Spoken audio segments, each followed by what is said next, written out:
for you all. Get ready for this new world order. Shit is about to change, motherfucker. So, the occult symbol of the all-seeing eye, which is a symbol that represents Lucifer's desires to counterfeit or to be like the Most High, is commonly employed to symbolize the Luciferian plot to establish a new world order, over which Lucifer will be directly or indirectly acknowledged as the great king of the earth. However, this is Satan's ultimate goal.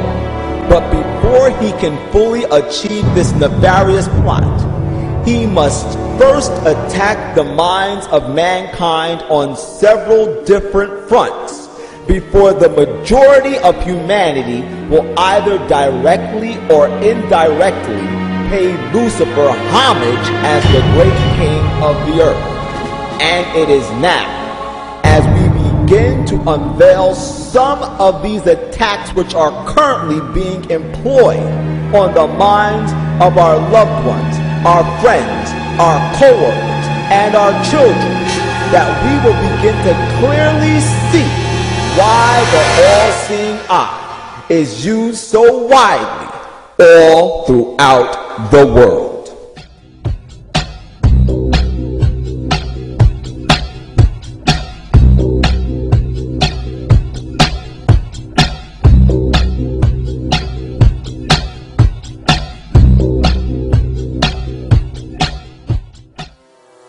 By owning the vast majority of what we hear and see on a daily basis, we have been manipulated on a mass scale as to regards to what we believe and desire, both socially and politically. Edward Bernays, the nephew of world-famous psychoanalyst Sigmund Freud, would study group dynamics and become the father of public relations. He authored the book Propaganda in 1928. In it, he described how to intelligently and consciously manipulate the habits and opinions of the masses within a democratic society. He went on to state that those who harness this unseen mechanism of society constitute an invisible government and are the true ruling power. It is they who pull the wires which control the public mind, who harness old social forces and contrive new ways to bind and guide the world. The average American is distracted, mindless, worried about minuscule things, celebrities, as if it was their own family members. And this is by design, because the powers that be, who own the media, know how our brains work. They know scientifically how the human mind functions. They know about sociology, and they are using the media, and have used the media for decades now, to entertain people with issues that don't really matter. When you have the big news networks covering celebrity issues as if it's the most important thing, it becomes the most important thing. And this is not by accident. This is to keep us out of the way. Because if you're worried about the latest celebrity death, or the latest celebrity couple, or the celebrity breakup, or your sports team having a shot at the Super Bowl or the World Series, there's so much information about those issues that can be discussed that will mesmerize people, and they won't know or care about the real issues that are out there. Well, I think this is just one more piece of evidence of the degree to which the media, supposedly the watchdogs, has become the gatekeeper of the system. Bernays successfully identified the invisible empire which controlled the minds of men. So as the populace is mesmerized and hypnotized by powerful behind-the-scenes forces, as they are distracted by the latest celebrity scandal, the newest cell phone, and their favorite sports team, this network disguises itself, remaining in the shadows. We know the air is unfit to breathe and our food is unfit to eat. We sit watching our TVs while some local newscaster tells us that today we had 15 homicides and 63 violent crimes, as if that's the way it's supposed to be. We know things are bad, worse than bad. They're crazy. It's like everything everywhere is going crazy, so we don't go out anymore. We sit in the house, and slowly the world we're living in is getting smaller, and all we say is, please, at least leave us alone in our living rooms. Let me have my toaster and my TV and my steel-belted radios, and I won't say anything. Just leave us alone. Well, I'm not going to leave you alone. I want you to get mad. All I know is that first, you've got to get mad. You've got to say, I'm a human being. God damn it. My life has value. I want you to get up now. I want all of you to get up out of your chairs. I want you to get up right now and go to the window, open it, and stick your head out and yell, I'm as mad as hell, and I'm not going to take this anymore. We're in a lot of trouble. Because you people and 62 million other Americans are listening to me right now. Because less than 3% of you people read books. Because less than 15% of you read newspapers. Because the only truth you know is what you get over this tube. Right now, there is an entire generation that never knew anything that didn't come out of this tube. This tube is the gospel, the ultimate revelation. This tube can make or break presidents, popes, prime ministers. This tube is the most awesome goddamn force in the whole godless world. And woe is us if it ever falls into the hands of the wrong people. And when the 12th largest company in the world controls the most awesome goddamn propaganda force in the whole godless world, who knows what shit will be peddled for truth on this network. So you listen to me. Listen to me. Television is not the truth. Television is a goddamn amusement park. Television is a circus, a carnival, a traveling troupe of acrobats, storytellers, dancers, singers, jugglers, sideshow freaks, lion tamers, and football players. We're in the boredom-killing business. So if you want the truth, go to God. Go to your gurus. Go to yourselves. Because that's the only place you're ever going to find any real truth. But man, you're never going to get any truth from us. We'll tell you anything you want to hear. We lie like hell. We'll tell you that Kojak always gets the killer and that nobody ever gets cancer in Archie Bunker's house. And no matter how much trouble the hero is in, don't worry, just look at your watch. At the end of the hour, he's going to win. We'll tell you any shit you want to hear. We deal in illusions, man. None of it is true. But you people sit there day after day, night after night, all ages, colors, creeds. We're all you know. You're beginning to believe the illusions we're spinning here. You're beginning to think that the tube is reality and that your own lives are unreal. You do whatever the tube tells you. You dress like the tube. You eat like the tube. You raise your children like the tube. You even think like the tube. This is mass madness, you maniacs.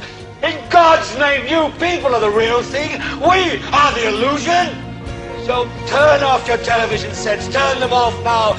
Turn them off right now. Turn them off and leave them off. Turn them off right in the middle of the sentence I'm speaking to you now. Turn them off. Our Prophet, Allah's blessings be upon him, has described the world of the Antichrist as one in which appearance and reality are completely opposite to each other. And he said, beware of the last age, because there will be great liars, people telling monstrous lies, so that appearance and reality are opposite to each other. Things are not what they appear to be. And he had a prayer, a lovely prayer. He said, "O Allah, show me things as they are," in parentheses, that I might not be deceived by what they appear to be. And hence, it is not the external form of the words, but the internal reality. And we need, therefore, an epistemology to deal with an age of awesome deception. The Quran speaks with almost the same words as the Bible. The Quran says that there are people who have eyes and yet they do not see. They have ears and yet they do not hear. They have hearts and yet they do not understand. And such people are just like cattle. Even with a PhD from MIT, yes, they're just like cattle. Rather, they're more misguided than cattle. When it speaks of a people who have eyes and yet they cannot see, it says, it's not these eyes we're talking about. It's this eye, the internal eye. The left eye symbolizes external sight and therefore knowledge externally acquired. The blind right eye symbolizes internal blindness and therefore an incapacity to receive knowledge internally. And knowledge externally acquired is absolutely important. A keen observation and an effort to understand with the external eye events unfolding in politics and economics is absolutely important. But there is also the necessity for internal, intuitive, spiritual insight to go beyond the external word to reach its internal substance. That you cannot understand the world today unless and until you recognize that appearance and reality on all things connected with the Antichrist are opposite to each other. And unless and until you see with the internal eye in addition to the external sight, you will be deceived and misguided. You will not be able to understand and interpret the world today. Let me tell you why you're here. You're here because you know something. What you know you can't explain, but you feel it. You felt it your entire life, that there's something wrong with the world. You don't know what it is, but it's there, like a splinter in your mind, driving you mad. It is this feeling that has brought you to me. Do you know what I'm talking about? The Matrix. Do you want to know what it is? The Matrix is everywhere. It is all around us. Even now, in this very room. You can see it when you look out your window or when you turn on your television. You can feel it when you go to work, when you go to church, when you pay your taxes. It is the world that has been pulled over your eyes to blind you from the truth. What truth?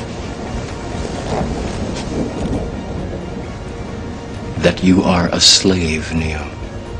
Like everyone else, you were born into bondage, born into a prison that you cannot smell or taste or touch. A prison for your mind.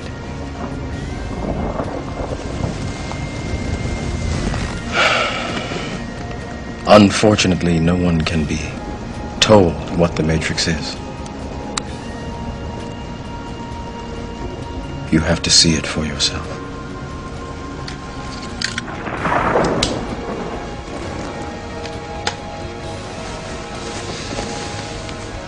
This is your last chance.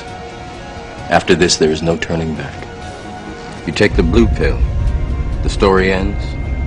You wake up in your bed and believe whatever you want to believe. You take the red pill, you stay in Wonderland, and I show you how deep the rabbit hole goes.